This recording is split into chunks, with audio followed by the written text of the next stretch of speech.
First of all, hello everyone, and welcome. Welcome, of course, to a day of celebration, to a day of inspiration, the World Rewilding Day.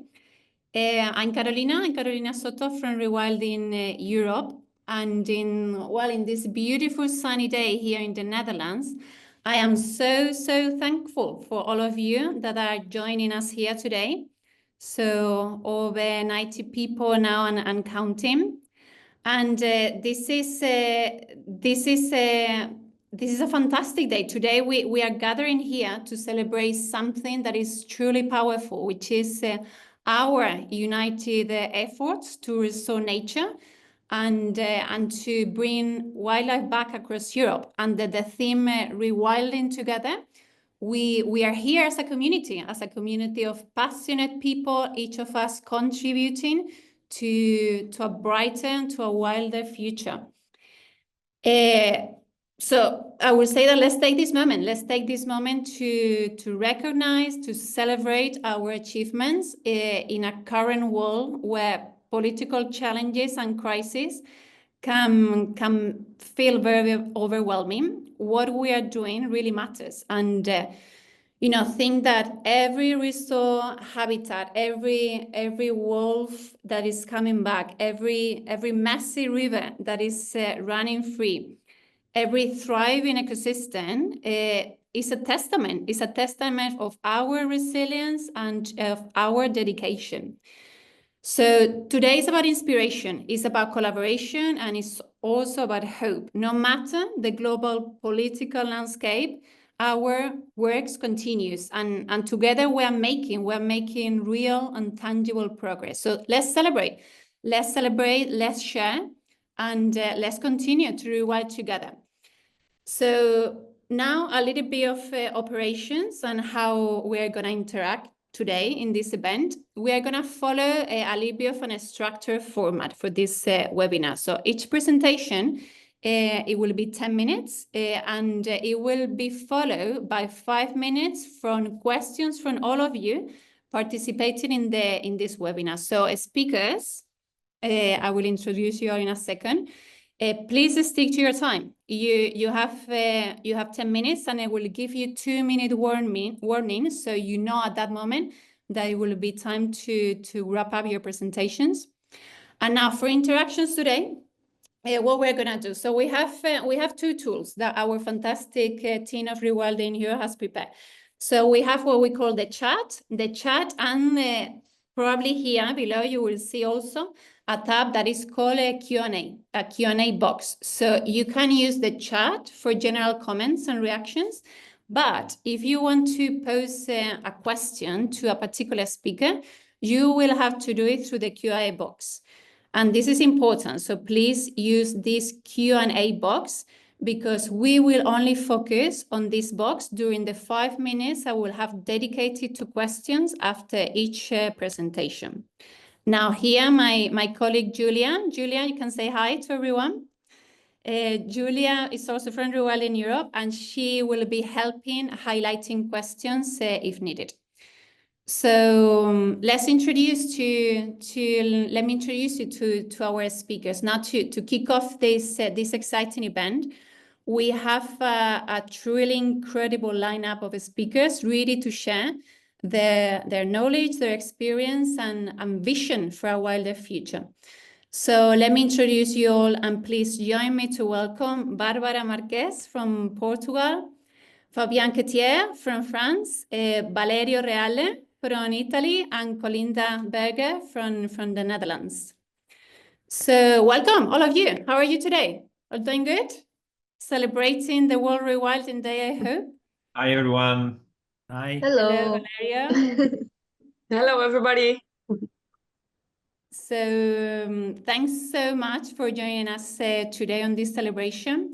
And I just want to dive directly into our first presentation today and start listening to our first speaker. Our first speaker today will be Barbara Marques.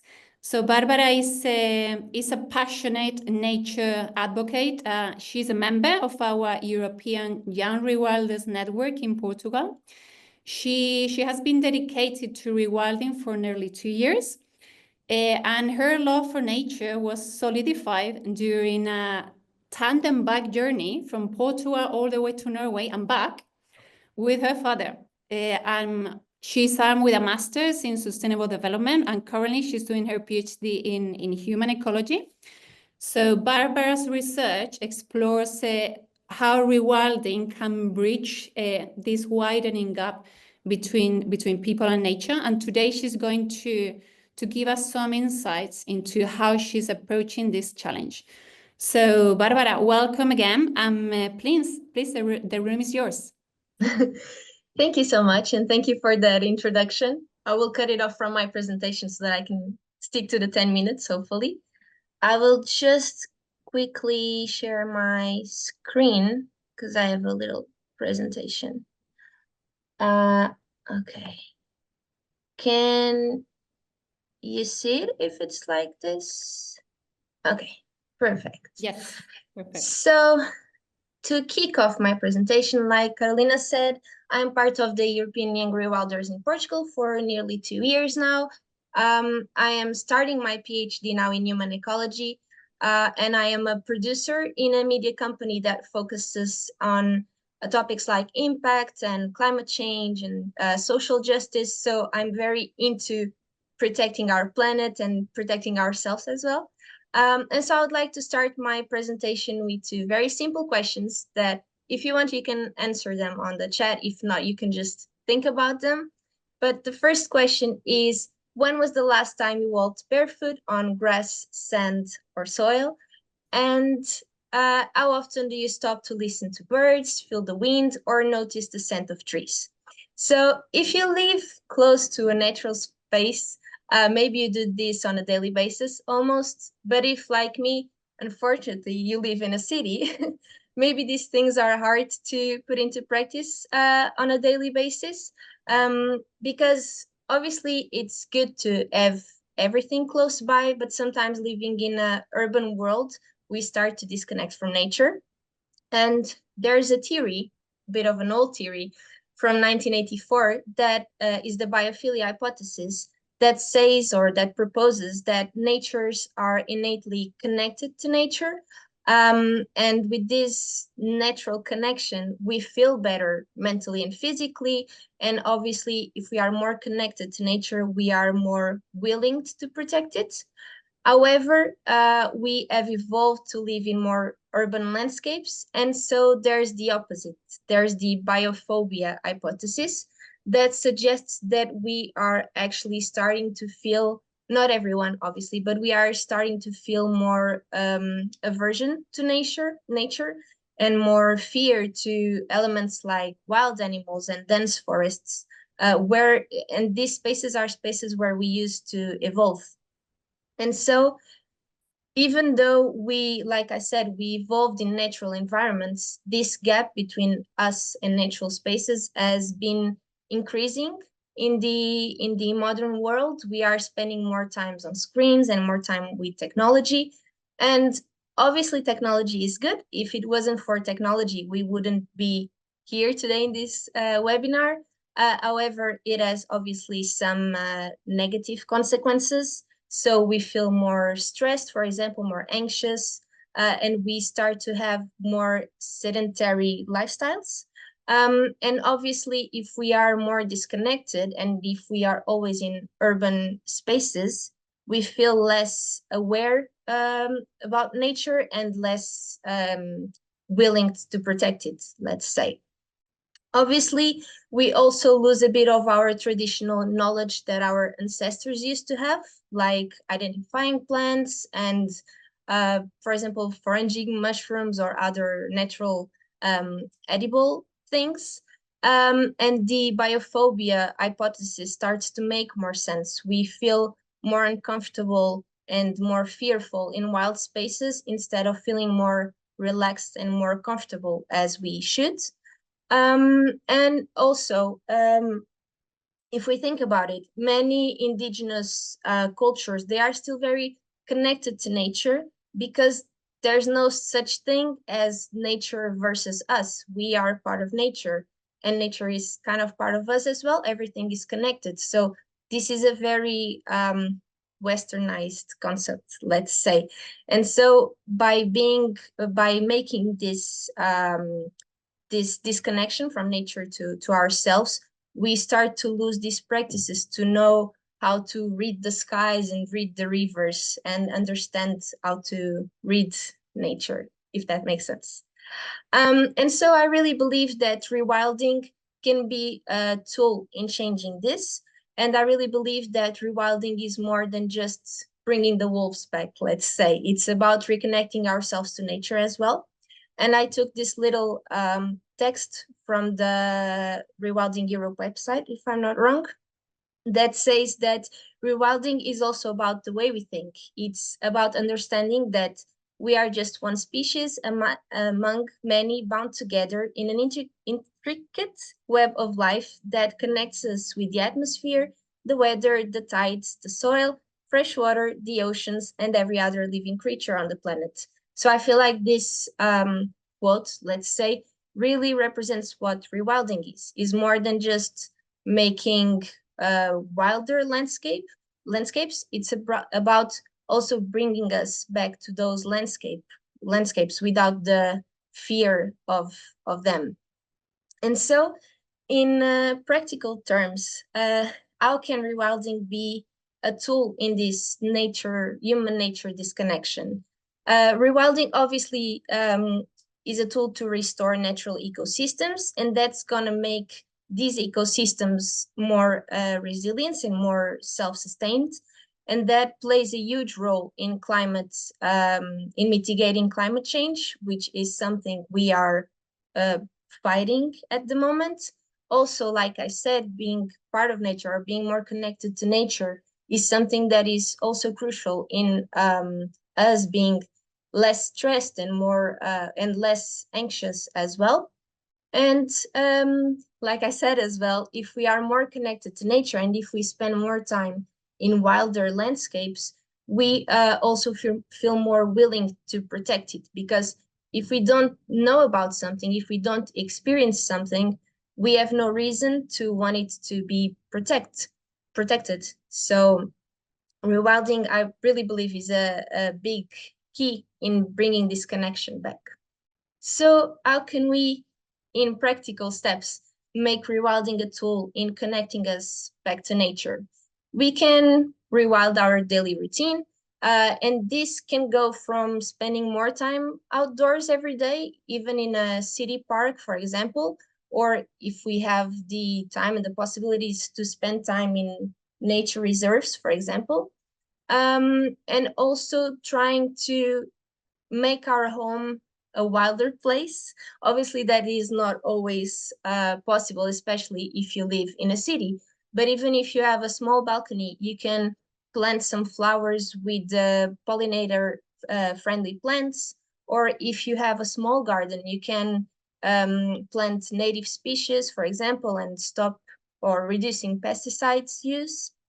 You can get involved in community projects that are related to rewilding or to nature in general, like tree planting, restoration of habitats, or even monitoring wildlife.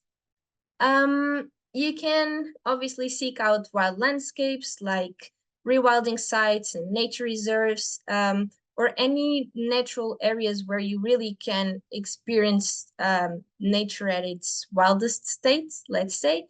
And if possible, try to not just go to these places, but actually feel these places. So, like I said in the beginning, you can try to walk barefoot for a bit. You can try to identify different species of birds or other animals that live there, or flowers or trees. So really try to connect to the place that we are and try to do this technology free. Or if you really feel like you need to keep the digital world close by, let's say, you can always try to use apps like iNaturalist, where you connect both the digital and the natural world. Obviously, education plays a big role in this, so you can always read books and watch documentaries and just overall discuss with your friends and family about these kind of topics. that's something we started to do in our Rewilding European Young Rewilders in Portugal. We started to make some calls where we just talk with each other about a topic, and we just see everyone's point of view, and we learn with each other, which I think is really interesting. And then overall, just for you to know, just 2 minutes to go, please. Yeah, I'm almost done. And just overall, make conscious choices on your daily routines. So just try to choose sustainable businesses, try to choose products that promote biodiversity, and just overall look for nature positive initiatives and be an advocate for nature in general. And yeah, I have just a little quote from Mahatma Gandhi that I really resonate with, that says that what we are doing to the forests of the world is but a mirror reflection of what we are doing to ourselves and to one another.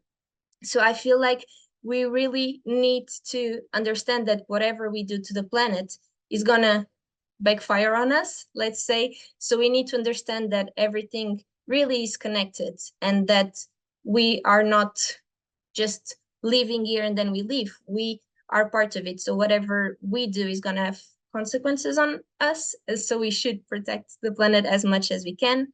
And this is why I really think that rewilding is something so interesting. And sometimes I think, how have I only heard about rewilding like 2 or 3 years ago? Because it's such an important tool to bring back this connection and change this mindset that we are separate from nature.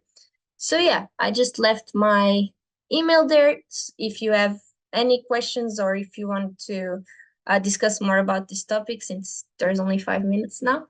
And yeah, that is it for my presentation. Fantastic. Yeah. Thanks so much, Barbara. Thanks a lot. Awesome.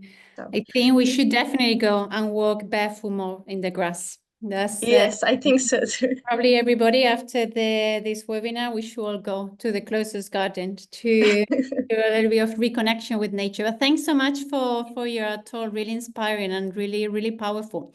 We have a little bit of time from questions from the audience. I have maybe we have 2 questions, but let's go with the first. So we have something for you here, Barbara. They're asking from England.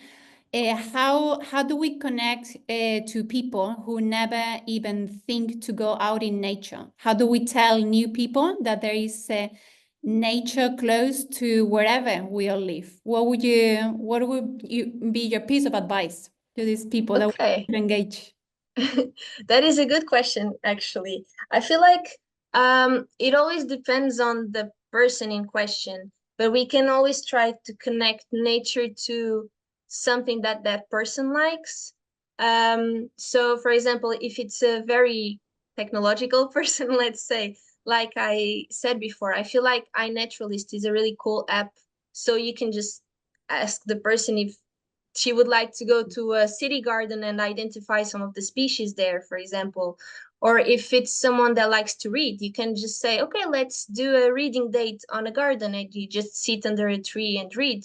So I feel like sometimes we, instead of just wanting to make people enjoy nature, maybe if we connect nature to their hobbies or the things they like, it's easier for them to be willing to come, let's say. And then when you are in nature, you can introduce more things like, don't you think this city park is so nice? Maybe we should ask the city council to make more, or something like that. So I feel like we should always see who we are talking to and adjust our what we say and what we propose to them, considering that, if that makes sense. Definitely, completely. That's very wise. There is always an entry point, right, to everyone.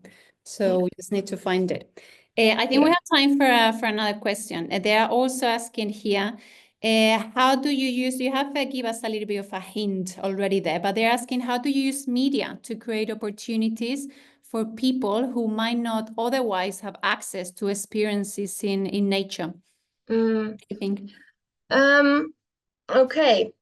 I'm not sure if this will make sense, but hopefully, yeah. But I also believe a lot in the power of storytelling. So For example, if we, for example, us as European Young Rewilders last year, we helped Rewilding Portugal to build some rabbit nests. I'm not sure how to call it in English.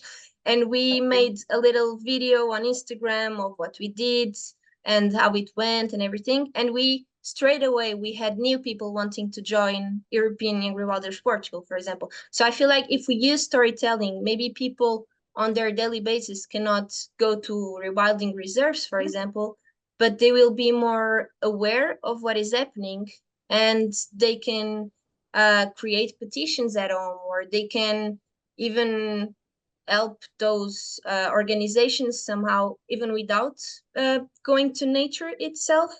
So, because social media has so much content nowadays, maybe we can create content that is informative, but also inspirational. So I would say maybe using it as more as a storytelling tool and showing people that cannot spend as much time in nature how nature is so nice, let's say, and then they can still do something from their homes that does not include going to nature itself.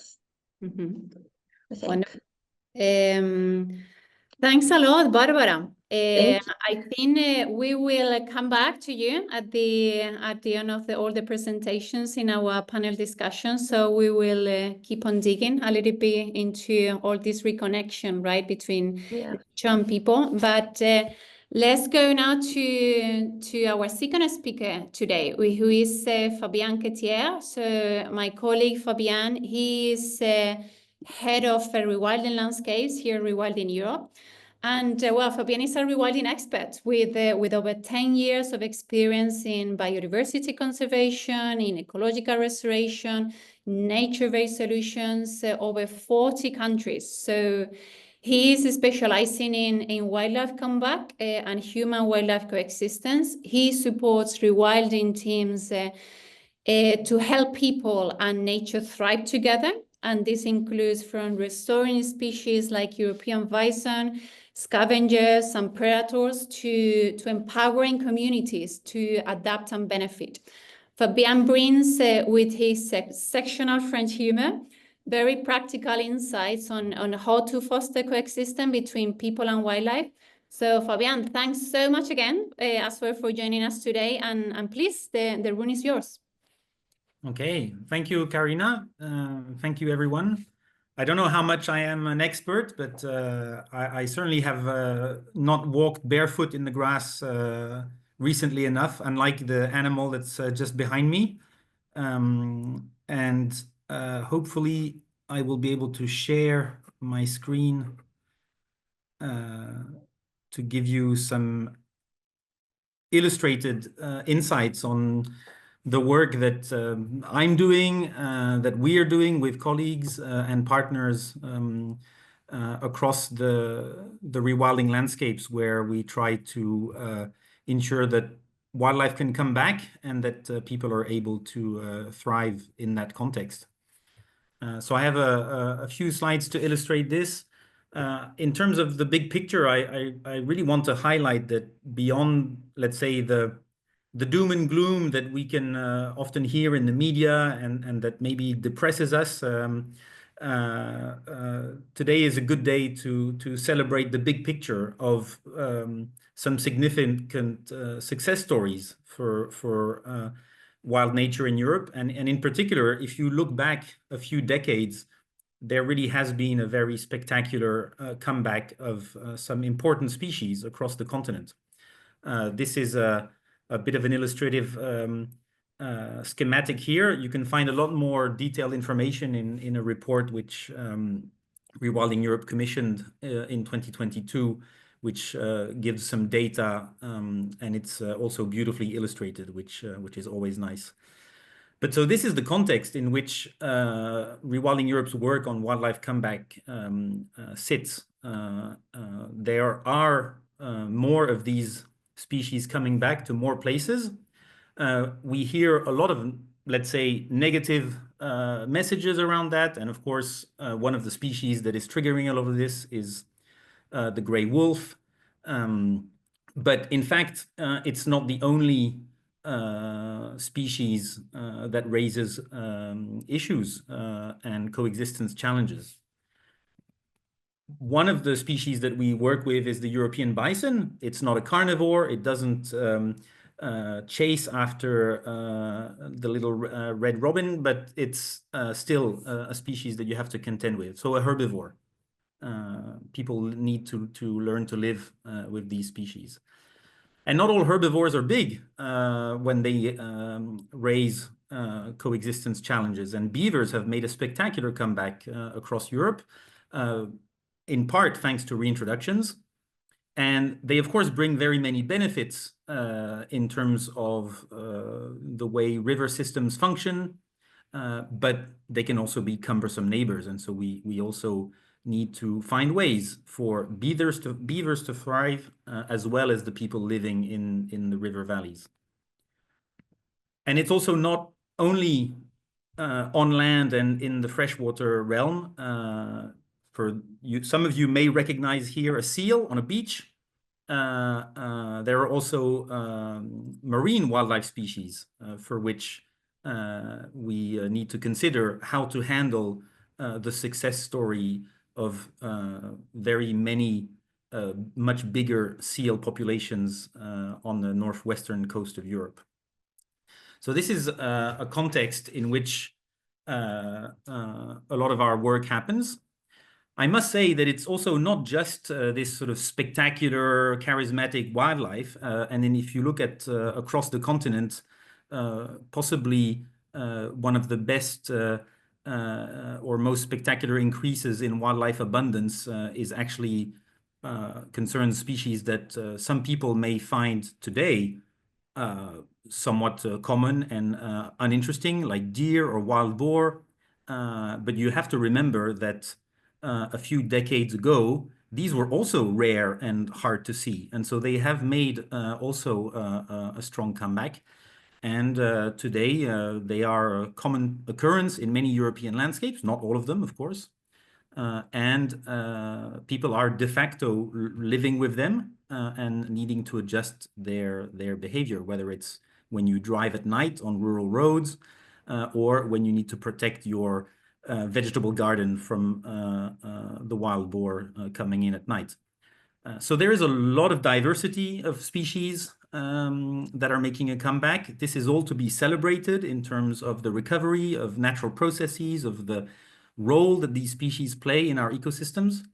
But for this to maintain itself, to be scaled up, we need to make sure that people can live with this new abundance. And if we don't, we risk, of course, generating a backlash or policies and interventions that are going to slow, restrict, or potentially reverse some of the success that we've had over the past decades. And so we need to do our best to avoid that. It's part of our responsibility as rewilders to confront this challenge head on and bring solutions. And those solutions, well, there are very many ways to bring responses to the challenges. I've tried here to provide some basic structure as to the kind of things that we do and that many others do as well. When you have species that behave as somewhat cumbersome neighbors, it's smart to think ahead and be prepared so that you can best avoid putting yourself or others in situations where you may have negative interactions with those species. So you have to know about the species, you have to know about the people, and you have to get into those conversations and talk about it openly. And then as much as you can, plan to avoid negative interactions. But you cannot avoid them entirely. And if you live alongside wildlife, there are going to be interactions. So then how do you manage that interaction? How is it going to happen? And how do you decrease the negative consequences of those interactions? And so there is a lot of prevention. And of course, there's a lot of talk about protecting people's assets, people themselves. But there are other things that can be looked at. And perhaps Valerio will mention the importance, for example, of providing alternative resources in the landscape for some of these species to drive those species to other places where negative interactions are less likely to occur with people. And then there's following up. So sometimes there is going to be a damage. People are going to be angry because something happened and they lost some livestock, they lost some crops, or they were very afraid because they met a bear in the forest and they felt threatened for their own safety. And so this needs to be talked about. You need to engage with those people. And in some cases, you need to help them to get compensation or somehow resolve the consequences of the damage when it occurred.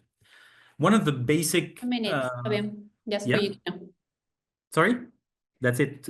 No, I said just 2 minutes. You Yeah. still have 2 minutes, just for you to know. Yeah.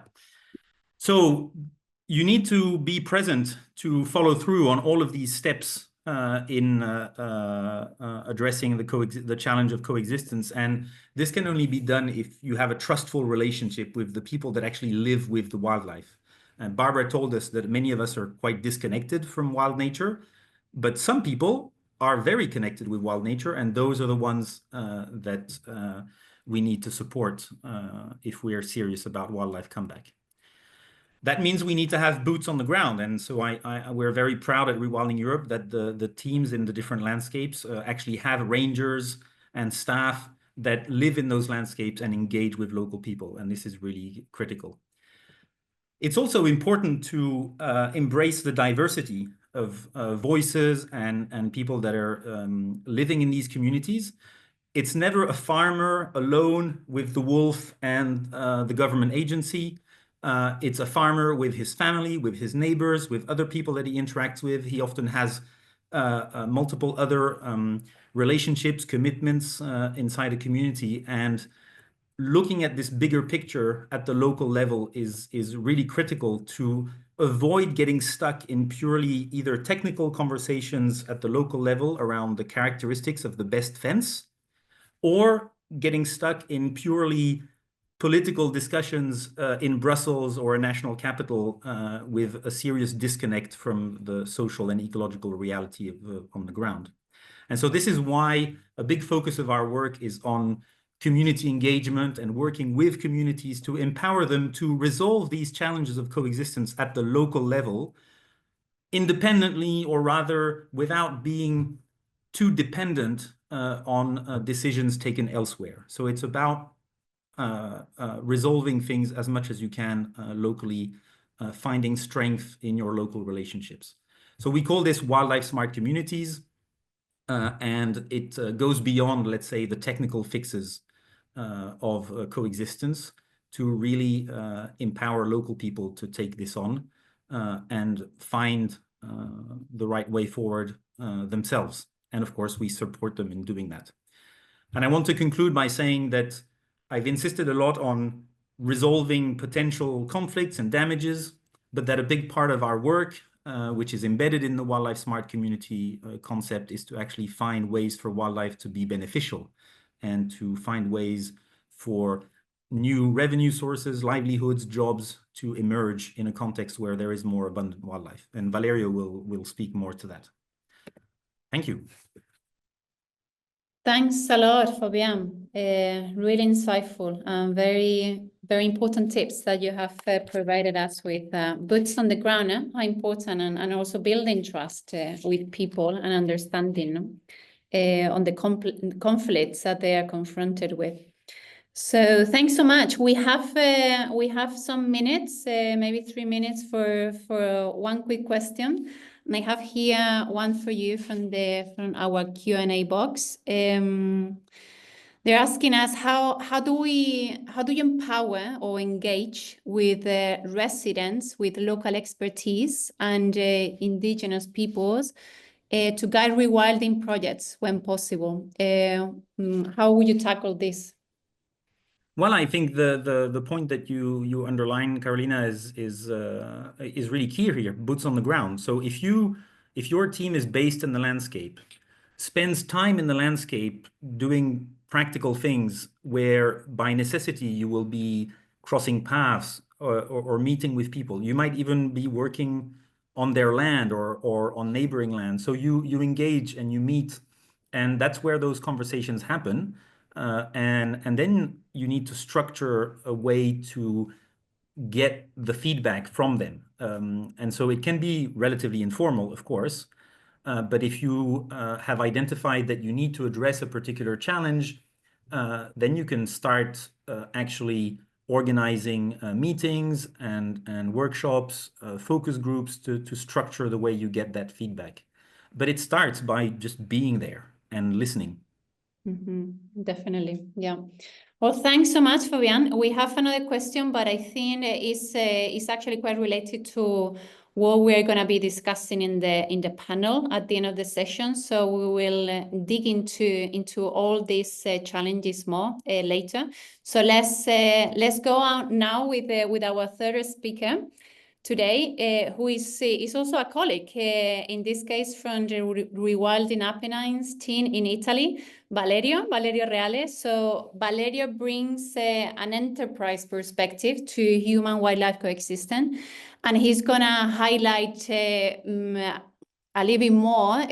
Fabien already started to hint how we're approaching this in Rewilding Europe and our network, this idea of wildlife smart communities, in this case, bear smart communities in the Central Apennines, and with his expertise in food systems and agroecology, he helps build nature-based enterprises that thrive alongside rewilding. So today, Valerio is going to show us how aligning business development with rewilding can drive sustainable local growth, benefiting both people and wildlife. So Valerio, thanks so much again for being with us here today.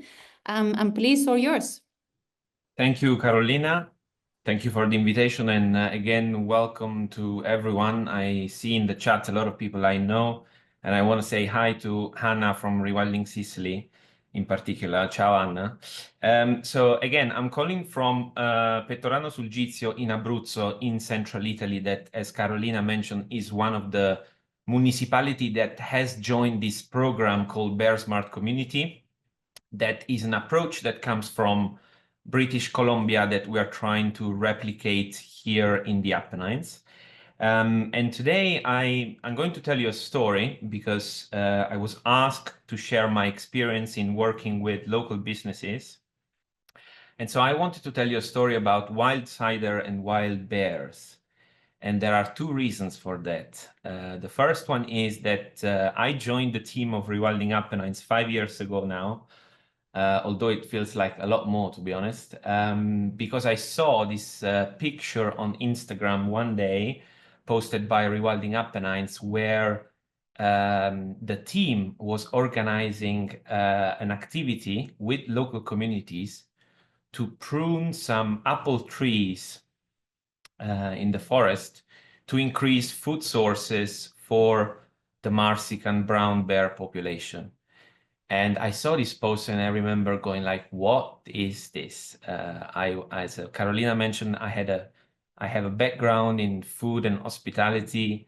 So I knew some things about apple and apple trees and things like that, but I knew nothing about the bears. And so as a result of this post, I ended up learning more about Rewilding Apennines. I joined the team and I was lucky enough over these 5 years to explore and meet some of the most amazing people that make some of the most amazing products, like this bottle of cider that I have with me today in this wild environment. And building on Barbara's presentation, I think what motivates me to do the work that I do are the connection that are present between products and wild elements, that being wild plants or wild animals, and what are the correlations between the two.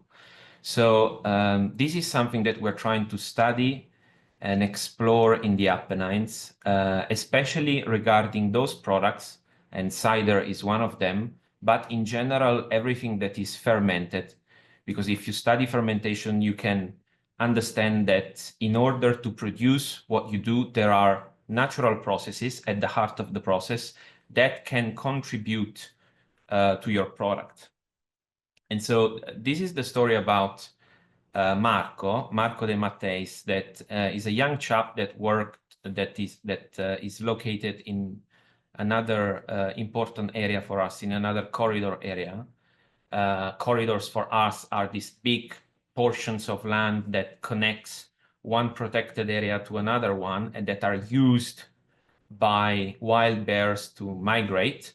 Some of you may know that the Marsican brown bear is an endangered species. There are between 60 and 90 individuals left, and now they are trying to expand outside the core area, and the core area being the Abruzzo-Lazio e Molise National Park, that is one of the oldest parks in Europe. So Marco sits at the border of the park, and in this area, imagine this beautiful valley with mountains around 2,000 meters above sea level, with some grazing practices both inside the park and outside the park, some reforestation projects that took place in the 70s, the land being abandoned, the natural vegetation coming back. Then there is the beautiful Giovenco River cutting through the middle of the valley, and then you see plots of land that are still cultivated by old people with ancient crops, pulses, grain varieties that are forgotten. And then you have this abundance of apple trees, some of which are cultivated, most of them are abandoned, with wild bears expanding through this valley. Okay, what a fantastic place. And so I go there the first time, and I learned that there is a guy making wild cider when most of the apples were traditionally sold to local markets, or they used to be turned into vinegar. So this guy makes cider, and for me that was the first interesting element of innovation in the mountains, in remote area. Now, bearing in mind, Italians are not used to cider. Huh? We don't drink cider. We don't have a tradition of these kind of fermented beverages. We're not used to that level of acidity. So I get to know Marco because I was interested in that, no? So that was the common ground for me at the time. But Marco was a bit frustrated. He wasn't very pleased about the support from the local administration. Italians were not buying his cider, a struggle with wild animals, no systematic support in conflict mitigation and also conflict prevention. So we get to know each other, and we had no plans really at the beginning. We didn't have a strategy. We didn't really know how to do things together. But slowly, because of this common ground and this passion for cider, over the course of the years, with the team and with some local partners, we developed some activities together, right? We started to bring people, we started to host experiences together, workshops, trainings, you name it. And most of these people ended up being from Northern European countries, Dutch, British, French, German, who actually have a tradition of drinking cider. And so as a result of this, all these experiences we did together over the years had a very positive impact on his business.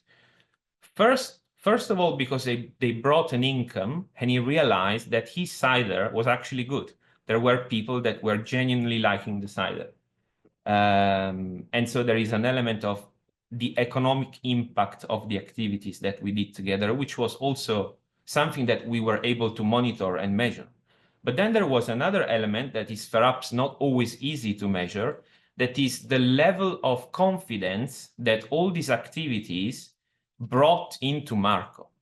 And so Marco gained a lot of confidence in his business. He realized that he wasn't just a crazy guy. Today, he's still the only cider producer in Central Italy. And he became a little bit of an ambassador for us. So now with Marco, we don't only do recreational activities, but we only work on educational activities and cultural activities to share the fact that coexistence is actually possible. And so I think from this story, what I've learned I think there are three key messages that I'm always happy to share. The first message is that when you develop a rewilding initiative, you have to take entrepreneurs into account, because they can help you a lot more than institutional partners sometimes to share your approach. The second message is that there is, and this is analyzed in different studies in Europe, and also in Central Apennines, there are a few interesting studies that correlates the link between increase of economic activities with the increase or decrease of social tolerance regarding wild animals. And in the Abruzzo Lazio Molise National Park, there was a study that measured the cultural ecosystem services from the bears over the course of 5 years, that accounting into 11 million euros. So there is a lot that is spent every year in the publicity around bear, and this value exceeds a lot the number of compensation measures that are displayed in the landscape. And the third element, the third message, is that we need new narrative in this remote area, because every time you visit remote areas, people are frustrated, people are unhappy. So we need new ways to rethink these stories. And I want to finish by saying that if you are interested in these stories, if you like cider, if you like these kind of products, like natural wine and also cheese, we are launching a new Instagram profile that will all be about these stories from farmers and local producers we work with. So I invite you also to follow Rewilding Apennines, because we will be launching this page very, very soon. Thank you. Fantastic story. Thanks so much, Valerio. A real visionary, Marco. It always starts with a crazy guy or with a crazy woman. So thanks so much for sharing your experience. We have a key. I said that in Spanish. We have here a question for you in our Q&A box. Which is actually someone from Vancouver. He's asking, I'm from Vancouver, and I'm interested to know who you work with in British Columbia, where and what you were learning from them. So did you get actually advice and support from all this experience in Vancouver to apply in Italy? Yeah, actually, some of us ended up also visiting some of the Bear Smart community in British Columbia. I personally didn't go, but the Bear Smart community initiative was developed initially 30 years ago on a voluntary basis in some towns in British Columbia. So I think what we're trying to do, we're trying to replicate and also contextualize the approach here in Central Apennines. But we went there to study how they do things. And we are still in touch with this initiative that I think is called Peoples and Carnivores. They have developed Bear Smart communities with local people. That is something that we are doing exactly the same here. So we're trying to involve farmers, hunters, truffle pickers, tourism guides, all in one committee, as well as the NGOs and the national park representatives, so that they can meet regularly. Because as Fabien was saying, I think besides the technical element, the installation of electric fencing, securing water wells, all these preventative measures, people want to talk. People need a space, a safe space to talk about social topics like tension, like fear, like what do they mean by disturbance? And so these committees, they give them a chance to talk, and they feel somebody's listening. And if this is done in a systematic way, then there is hope, I think. Wonderful. I think we have time for another question that we have here in the box, which I think is actually quite interesting. Do you see, Valerio, any connection with all that you're doing right in the Central Apennines with the slow food movement? Do you see any analogies, similarities that you can also learn from? Well, funnily enough, I see a lot of similarities because I have studied at the Slow Food University in Piemonte. Okay, so that's where the Carlo Petrini set up the initiative. I grew up there, so I was very inspired by at least the first slow food initiative, okay, which was all about agroecology as well, the role of sustainable farming, you name it.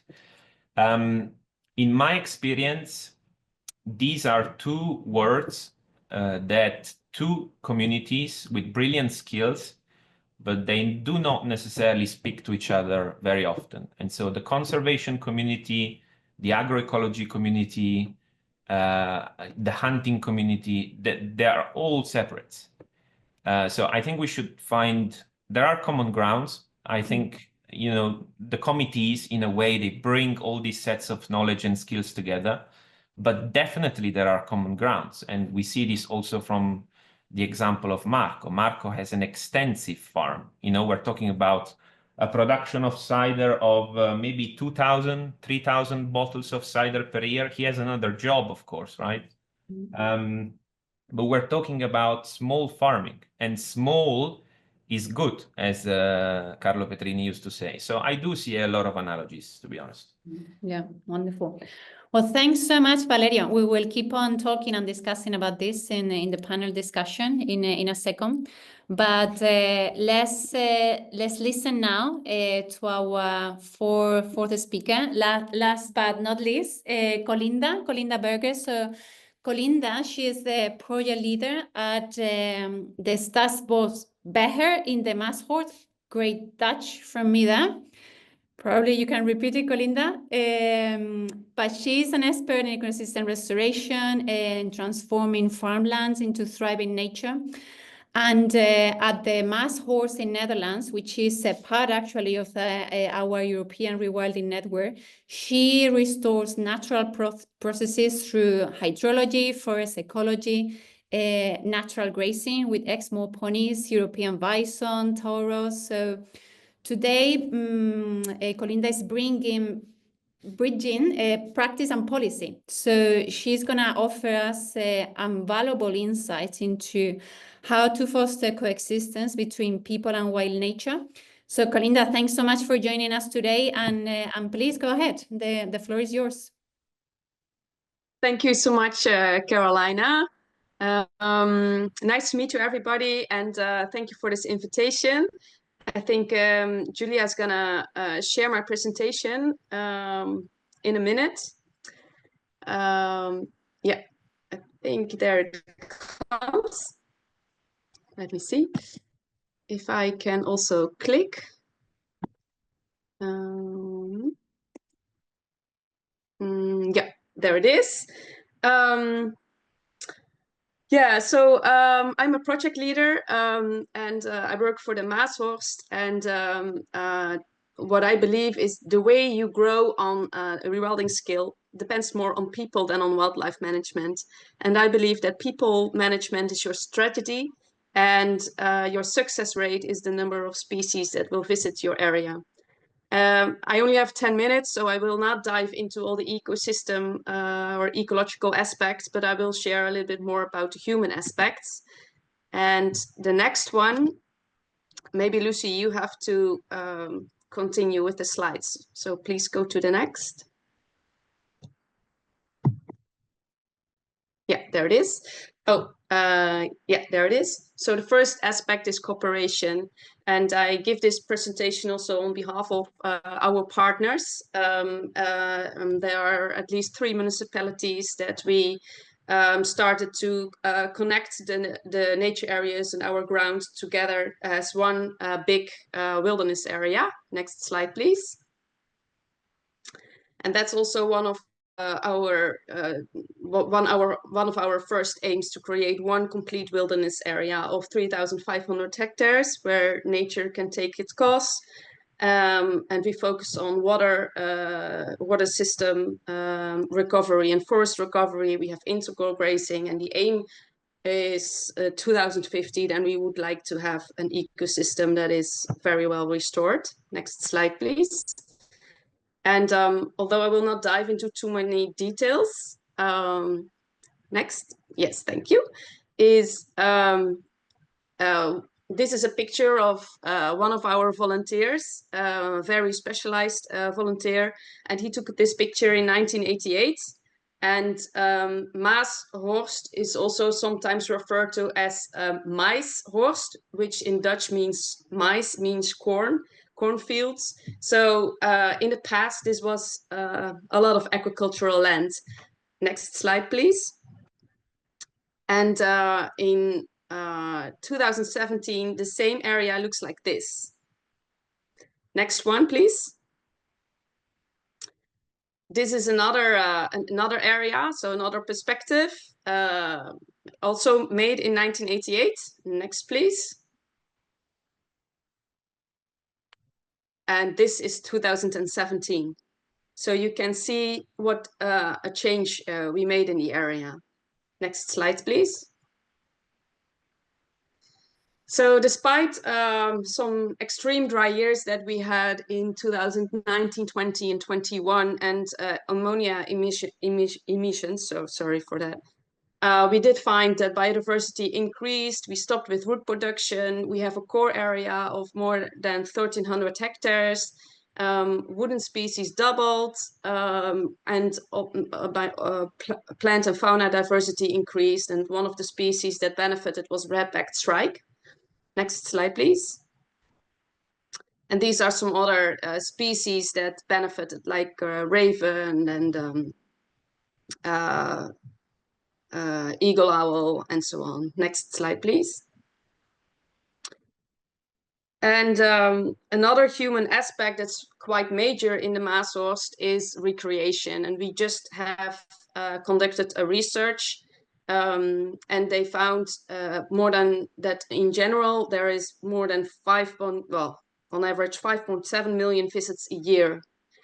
And these recreational types these are cyclists, mountain bikers, hikers, with and without dogs, and horseback riders. Next, please. And if you look at the area on the right side, you can see all the different paths in the area. Next slide, please. In orange, you can see the core area. So that's the integral grazing part. That's where the Exmoor, the Taurus, and the are. And then only in the lower part there are bison. I will show that later to you. So we have on average 150 grazers. Next slide, please. But then you can see that if you look back at this picture with all the recreational paths, is that there are a lot of paths. But what we did is we zoned. So most parking places and not horeca, but what's the English word? Catering. We positioned that outside the core area. And we also moved mountain bike paths outside the core area. We did the same with horseback riding trails, except for 2 crossings. And we defined fauna resting places where no recreation is allowed. We also had some areas outside the zone area where people could have their dogs unleashed. But within the area, it's they have to be put on a leash. Next slide, please. And if you look at the 5.7 million visits that we get on average, so that those are visits. One back, please. Those are visits, so not numbers. Yeah, there it is. Then you can see that in the core area, it's the density is very low, and in the zone area, densities are higher with visits. And you can see also in the right bottom, there's this white area. This is the 170 hectare of the southern block. And here there are also bison, exmoor ponies and taurus. This area was closed when the research was conducted. But in the last 2 years, we opened it up for only pedestrians without a dog. Next slide, please. And we also, Marleen Thomas as an intern, she researched the behavior of both the large grazers and the animals in the field, and to see, well, whether both behaved or not. And the most common response of the large grazers was just looking up and continue to graze. And that matters to all those species. Sometimes the animals moved away, only in a few moments they approached a little bit, but there was, well, the most common response was just looking up.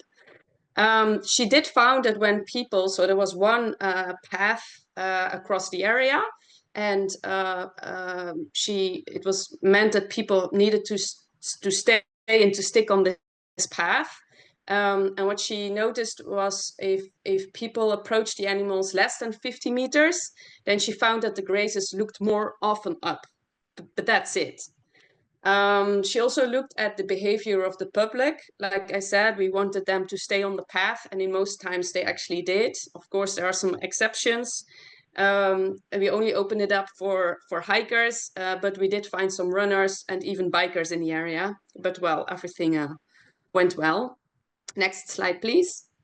But this is this monitoring is an important aspect. And another aspect that we focus on in this area is communication. I want to give a huge shout out to our, how did Fabien mention it, boots on the ground. We have more than 50 specialized Maashorst rangers. They are specialized volunteers. They give excursions. They keep an eye out on the animals. They check the fences.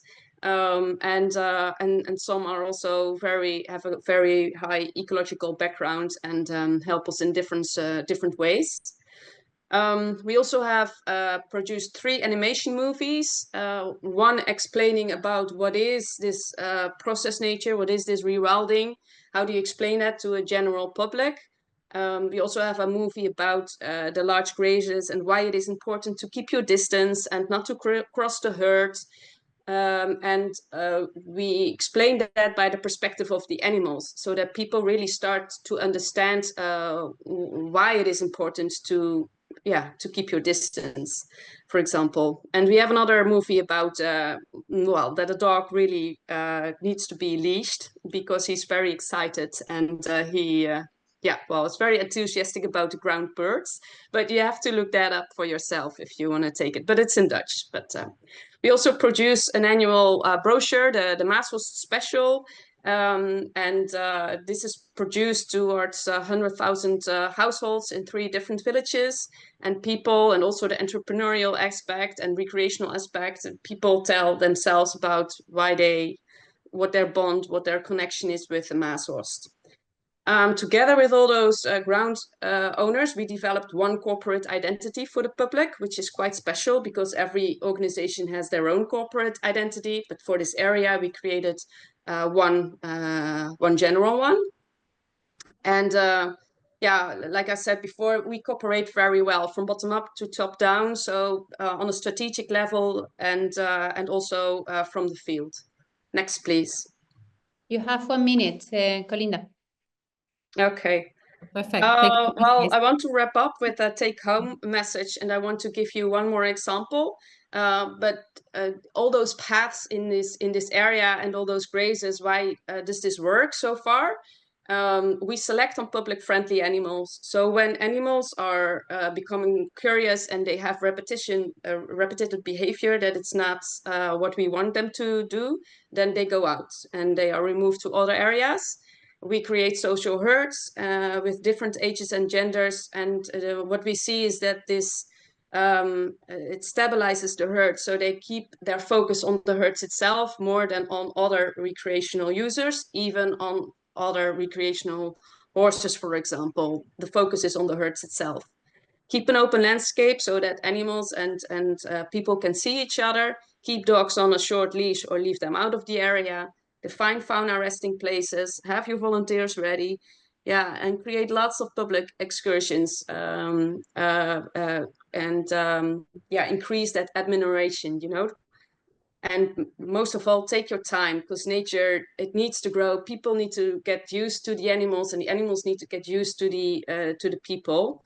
And yeah, create exponential joy and wonder, because it's a lot of fun to yeah, to bring this informationals to the next generation. Next one, please. So what I want to give you an example of how this goes in the Maashorst. So you see these bikers, and pay attention to these two towers on the biking lane. Next one, please. These are the two towers. Next, please. And these people, they are wondering what to do, right? Because should we cross the herd or not? And these people, they step off and they walk around. Next, please. And then you can see the same towers, one of them on the one on the left side, and he's looking up and he's like, hey, what are you guys doing? I'm not familiar to cyclists on that side, but all right.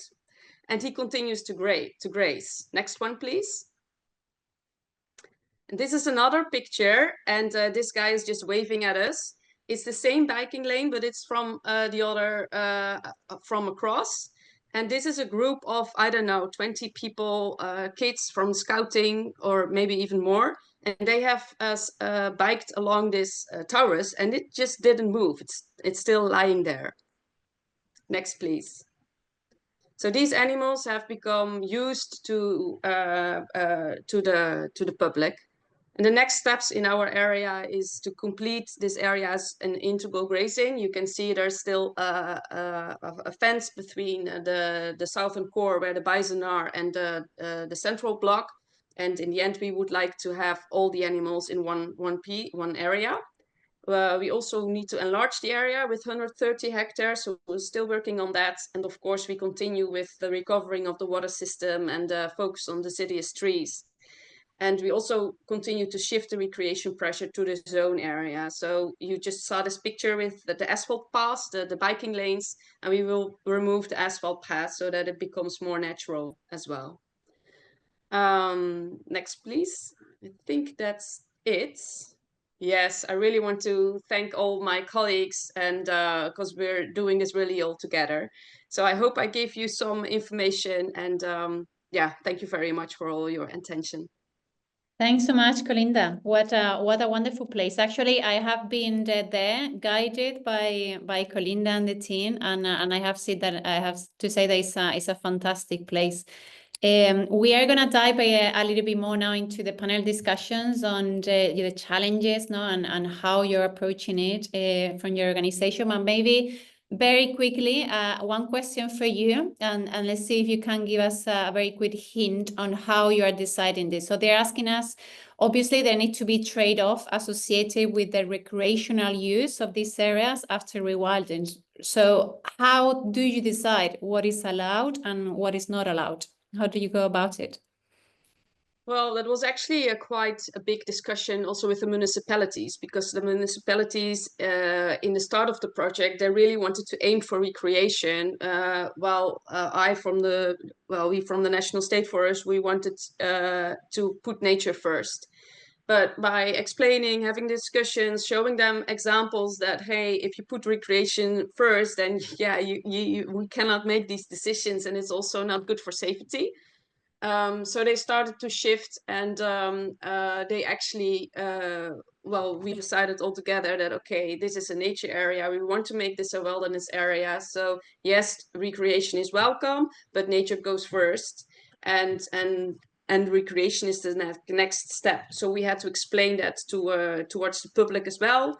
I even had one-on-one conversations with people that were disagreeing with it. They said, no, I walk here all my life. I want to keep walking on this path.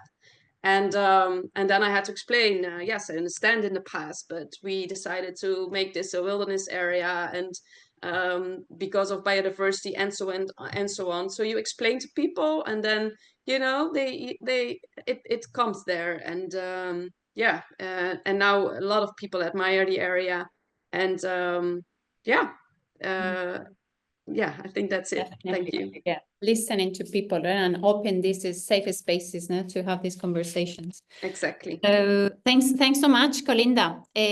What I wanted to do now is to come back a little bit to all of you, and I have some questions for you, and then there is a question that is to everyone to give us a little bit of your reflections.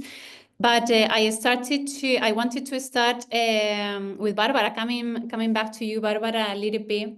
The discussion, right, of this bridging gap between the people and nature, and how we bridge that growing gap in the current society. You have been precisely highlighting, no, this growing disconnection in your talk. So, in your experience, also from the European Young Rewilders Network perspective, and also your work through your master and your PhD, what have you found that are perhaps or the most effective ways to engage people, especially younger generations, in all these rewilding efforts, and reconnected then with the natural world? What hasn't been, in your experience, something that is proven actually changing mindsets? Thank you for the question. I really believe that doing something that brings proper results is something that is pretty effective. So especially when it comes to nature, something that is hands-on and that will show people, especially young people, that they're actually doing something that is going to be worth in the end. So, for example, when someone participates in something related to tree planting, they can come back to that site a few years later, and they're going to have a forest, let's say. Or in our case, when we went to build the rabbit nests, after we finished, we really got that sense of achievement, let's say. And we are really looking forward to listen from the Rewilding Portugal team if the rabbits actually use the nests, and if that's having a result, a concrete result. So I feel like hands-on experiences that have results, even if it's long-term, I feel that's something that people makes people engage more. And also, like I said, I don't think we can erase technology 100%. So I feel like using gamification and apps. I always go back to iNaturalist because it's the only one I'm remembering now, but apps that connects us to nature, that helps us identify plants or identify mushrooms or whatever it is. We spend more time in nature, but still have the digital side of things with us. Because I know it's not easy for everyone to just go out in nature and experience it, just be there and exist, if that makes sense. So I feel like we can still use technology in a good way. So yeah, I would say gamification and storytelling with social media is a way also to have people engaged, not forcing them to go hike up a mountain or something that is not everyone's cup of tea, let's say. Yeah, definitely. Actually, something that I was also very interested to hear from you is, how can we shift these perceptions that many people, at the end of the day, they view nature quite separate from our day-to-day. And normally we prioritize economic issues, and in general as a society, we for sure prioritize economic development over conservation, over rewilding.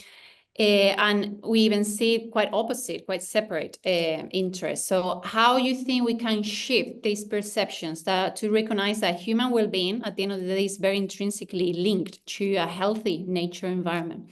Well, what is your views on this?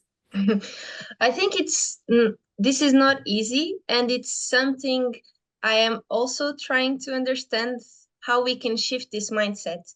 But I feel like, as I said before, as the more we are connected to something, the more we care about it. So sometimes we need to feel it in our skin to actually care about it. And I think that's why, for example, indigenous cultures are so connected, because they live with nature, and we still see, we as our modern society, let's say, we still see nature as more of a resource rather than something that is good for us and that we are part of. And for example, I am in Lisbon right now, and last night we had a huge storm, and then we woke up and there were trees crossing streets and a lot of building parts on the streets and things like this. And this is not usual.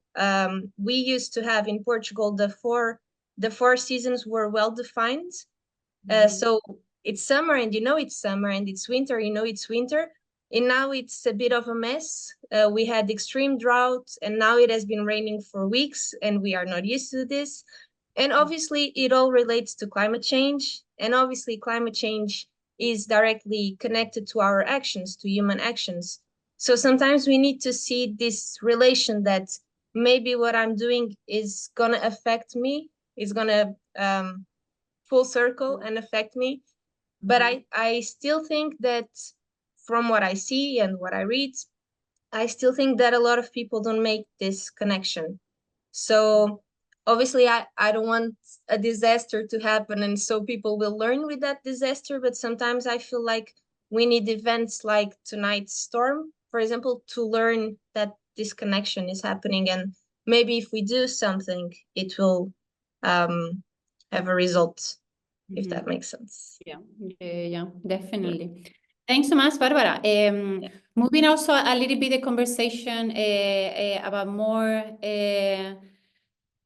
close connection, actually, because human-wildlife conflict arise when there is actually a closer connection, and that gap is not that big between human and wildlife. So, Fabien, I wanted to come back to you to the discussion about the challenges that rewilding often facing due to human-wildlife conflict, and particularly, you know, with you have been talking about the return of large predators and herbivores across Europe. So in all this extensive experience that you have developed working with rewilding landscape teams, what do you think, and what have you experienced, which is one of the most important factors in ensuring that local communities can accept and thrive alongside these species?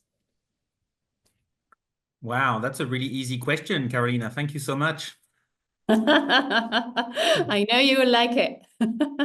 No, well, I think first of all, there is no single off-the-shelf answer, and in many cases, the starting point is to have a good understanding of what the interactions that you're having to deal with actually are, and to recognize that some of those interactions are very concrete, very tangible.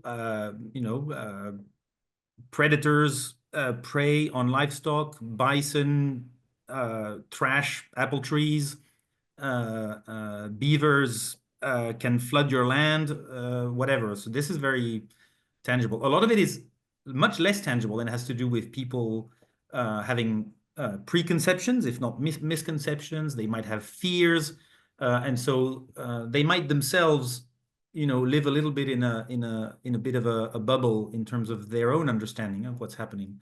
But so taking the time to build trust with people and have an as honest as possible conversation about what those interactions are, to try and get away from everyone's preconceptions, to not come in, with off-the-shelf answers, but take the time to listen, I think is really important. And again, I'm repeating what I said earlier.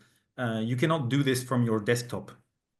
You need to be on the ground. You need to interact with people. You need to go and see them and meet them, hear their stories, not take everything they say as the immediate truth necessarily, but also don't start the conversation by thinking they're going to try to bamboozle you with myths or such. So yeah, this is really important. And what it also means is that you should not, as a rewilder, idolize or create a myth around these species, right? Wolves are not sacred, and wolves do cause damage, and people are very unhappy, and they're quite rightly unhappy when they suffer from a predation event. And so you need to sort of address that head on and recognize that trauma and that difficult situation that these people are in. And yeah, just then try to figure out a way forward. I think that's the most important aspect. So empathy is the key characteristic of an effective rewilder. Yeah, definitely. And actually, you hinted there very well, right, about going outside and interact and listen to them and empathy. And that connects very well to something that I wanted to hear a little bit more from you, Valerio, because you work in the Apennines, and all your efforts have been really focusing on reducing conflict between wildlife and local communities. So what role do you think that local businesses have to play in the success of rewilding initiatives? And also, what is very challenging, how do you ensure, in your experience, or what you have experienced, that help ensuring that economic interest align with rewilding goals? How are you approaching all of this in Central Apennines? Again, in my experience, the perception of the businesses in the landscape can vary a lot. And this is true for the businesses, but it's also true for other stakeholders. And so we know this from a study that we did two years ago in the context of the Bearsmark Community Initiative, where we realized that how people perceive the presence of wild animals really dependent on whether there is a history and an economy related to the presence of wild animals.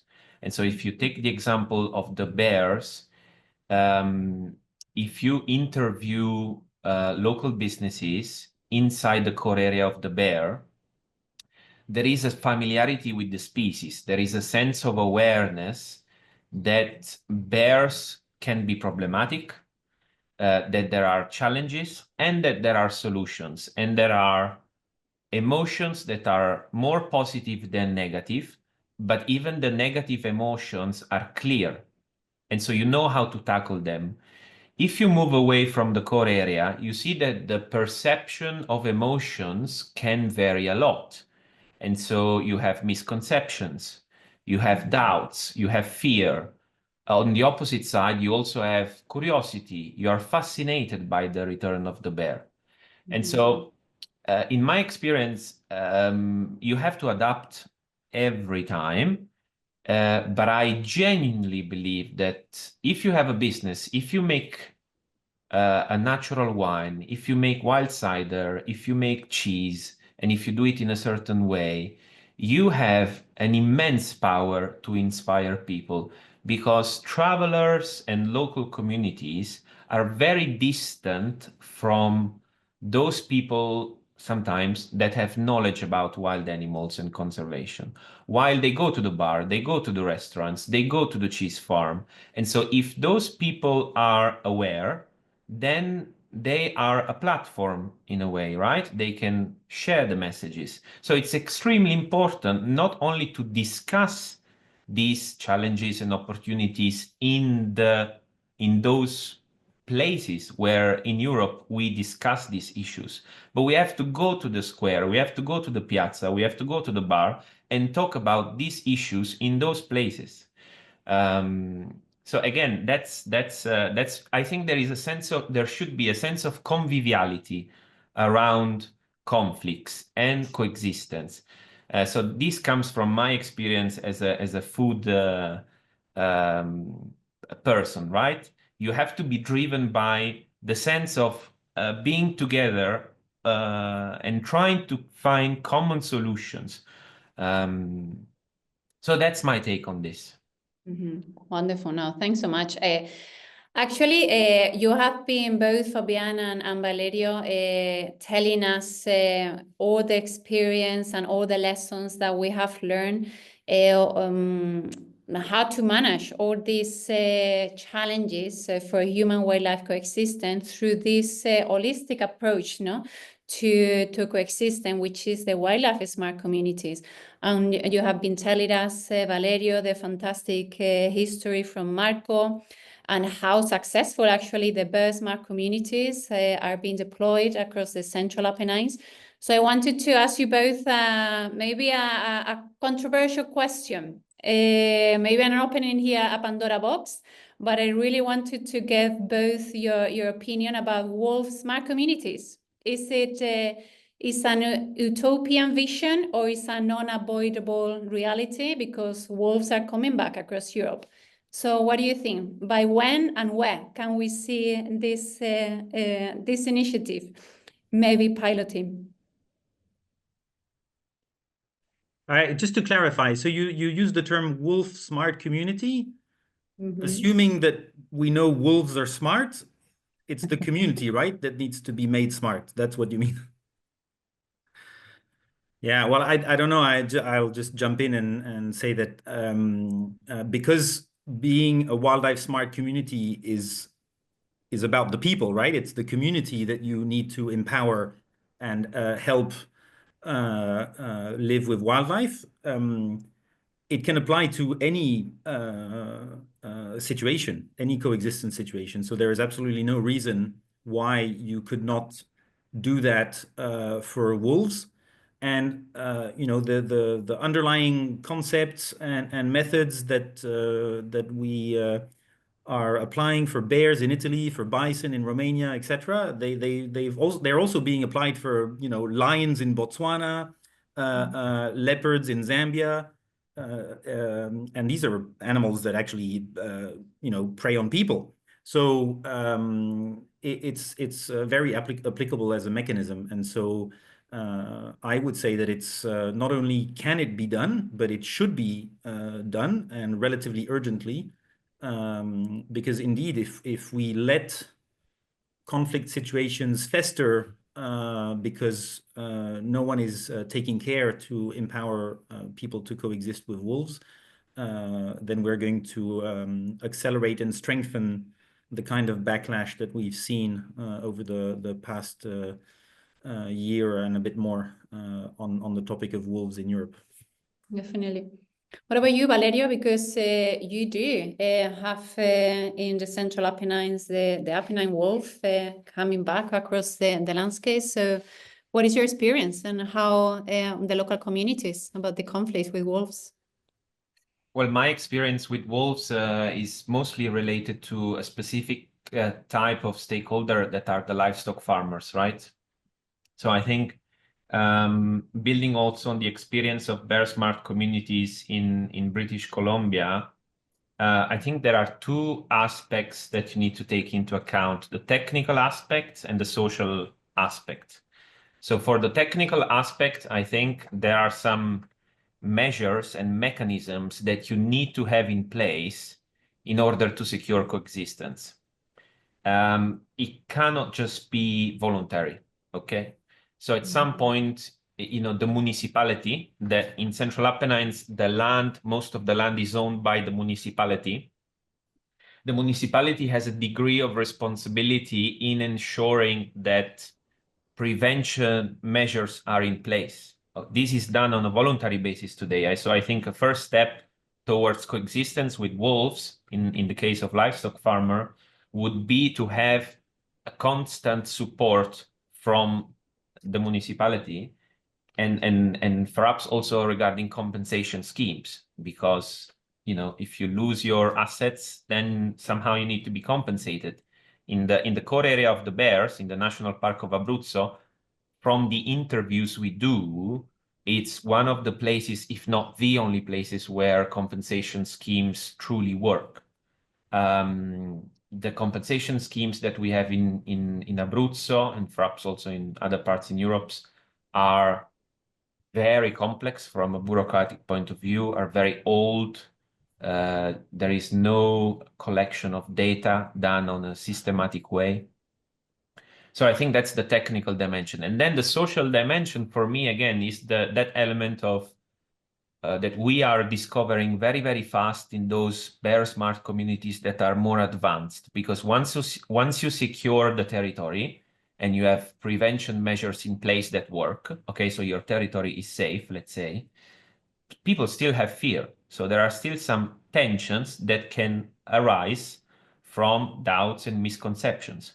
So now, how do we treat these topics? Do we treat them on a voluntary basis, or do we treat them in a more professional way with a method, with a systematic support? And again, going back to what I was saying before, people need to have a safe space to talk, and where they can tackle these social topics like fear, disturbance, you name it. Yeah, definitely. And actually talking about fear and disturbance, Colinda, to bring you into the conversation also, because at the Maashorst, you manage large herds of herbivores to aid in ecosystem restoration. So how do you deal with these practical and ethical challenges of, introducing or managing large herbivores in areas with large human populations, with those conflicts can become very tangible, as you have been showing us in your presentation? Yeah, thank you. The first thing you have to be is being honest and not guaranteeing 100% safety in the area. That's the first thing that we had to communicate, because everyone, you cannot guarantee 100% safety. These are animals and these are people, and you have risks everywhere. And yes, there are risks in an area with large grazers.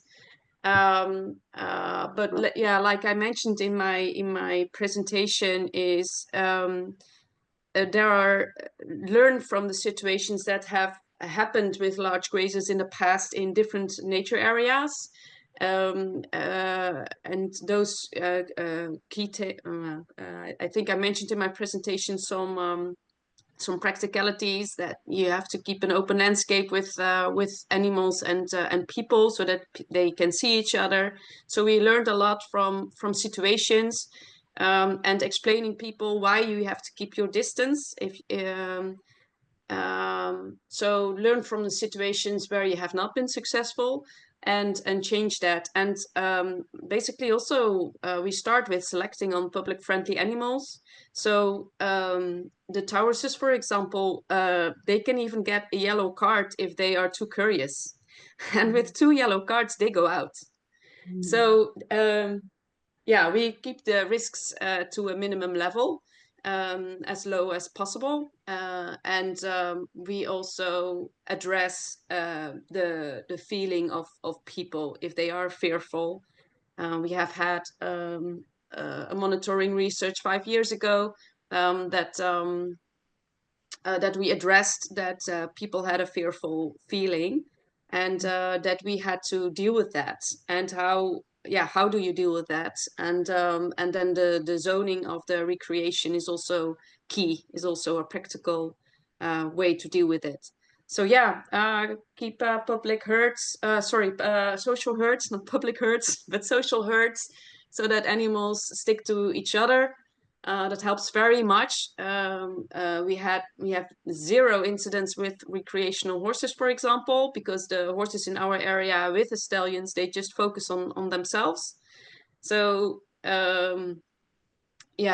social herds, selecting on public friendly animals, communicate, don't guarantee 100% safety, and explain to people what they can do themselves, also in situations where they are doubtful, like, oh shit, there's a herd, but how do I cross here?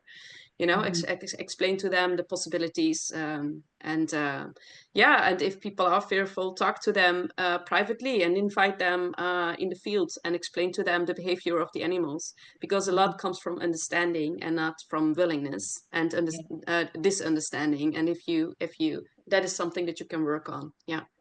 Exactly. Lack of knowledge, understanding is many times what it drives this. Thanks so much, Colinda. And also looking at the time, so we don't want to keep the audience for way longer than we promised. We promised to finish at 4:30, but maybe we can close it in the next 5 minutes. I wanted just to go through all of you because, wow, this discussion has been so empowering and positive. So we have learned so much about how to foster coexistence and how critical is as an ingredient to support wildlife comeback across our European landscapes. So just to wrap up, I would like to ask each of you one key message that you can give us to overcome those barriers to human-wildlife coexistence and to support wildlife comeback across Europe. So maybe Colinda, as you were the last, so you want to go first? Well, I always say if we can do it in the Netherlands, in the Maashorst, with so many people, you can do it everywhere. Definitely. Yeah. That's and another thing is that there's a misconception that animals are dangerous. But I always compare it, if you don't want strange people within your aura, you know, then you don't like that either. So if you're respectful and you understand that, keep your personal aura with you when you go into a nature area and just have a respectful way, and then things can go very well, and you can change it into admiration and enjoy. Yeah. Definitely. Thanks so much. Fabien, what is your key message for wildlife comeback across Europe? Yeah, I think I might steal this from Barbara, but I think just get out there is a really strong message, and you know, again, to try and experience it directly and speak to the people who spend their lives there that you might meet when you go to rural areas. So try to break down that distance, the physical distance, but also the cultural and experiential distance that you might have as a part of the urban majority. From the experience of the people that live with wildlife in those rural settings. And then the other aspect is perhaps do your best to ignore the toxic culture wars that, you know, wildlife is sometimes becoming a plaything for. So if you spend too much time on social media, the internet, you're gonna really get very depressed about what people think of wildlife, what they want to do to the world, but that doesn't really reflect the majority, and most people are actually fascinated by all this, as Valerio was saying. So just try to, connect with those positive energies rather than with that negative messaging that we're getting bombarded with. Definitely. Thanks so much. Valerio, what about from your side, apart from supporting local producers in Italy, could be a very out of the box approach. What would you tell us? Your key message? To eat more fermented products, natural fermented products, because fermentation is something that we have lost track in Europe. And everything that is fermented naturally is connected to all those wild yeasts and microorganisms and bacteria. And so you realize that we are not in the middle of the process. There are other natural elements around. And I think that we should rethink the concept of quality when it comes about the way we live, and that wild animals and wild plants are the first ingredients of our diet. And so we should rethink the concept of ingredient as well, and be inspired by them. Definitely. Thanks a lot. Barbara, what is your key message for us on how we overcome these barriers to human-wildlife coexistence to support wildlife comeback? Okay, so my first one would obviously be, like Fabien said, to go out there and to really experience nature as much as you can, because that will be the thing that will make you connect to it the most. But since this is not always possible, I would say educate yourself through the right resources, because we have a tendency to be scared about the things we don't know about. So just watch documentaries and read books and educate yourself as much as you can, so that you know about these things and you're not so scared of them, so that when you go out there, you know what to expect, or you know at least a little bit more, and it's not so scary, and then you're more willing to feel connected and to protect it, obviously. For sure. Yeah. Well, what a couple of hours. I guess for me, from my side, just as a closing, as we come to the end of this incredible World Rewilding Day celebration, I just wanted to take a moment, perhaps, to truly feel the positive energy that we have created here today with these 4 stellar speakers. We have heard the stories of hope, of dedication, real progress from across Europe. We have seen how, despite the challenges, rewilding is actually making a difference. And of course, yes, the road ahead is very tough. Yes, there are barriers, there are political barriers, social barriers, financial barriers. But as we always say, let's remember that every barrier that we face is just another opportunity waiting to be grasped. So our work proves that change is possible, and the passion and commitment I have witnessed here today leave no doubt. So I hope that you all, as you leave this event, carry this momentum with all of you. Keep pushing, keep building bridges. Keep inspiring others to join us, because rewilding, it is a movement, and every single one of us has this power to drive it forward. So thanks so much for all being here and for everything you do to make our world a wilder, a more resilient place. And now I hope that you go to celebrate with a piece of cake, a drink, a cider in Italy, a walk barefoot in the grass, and catch up soon. Thanks so much, everyone.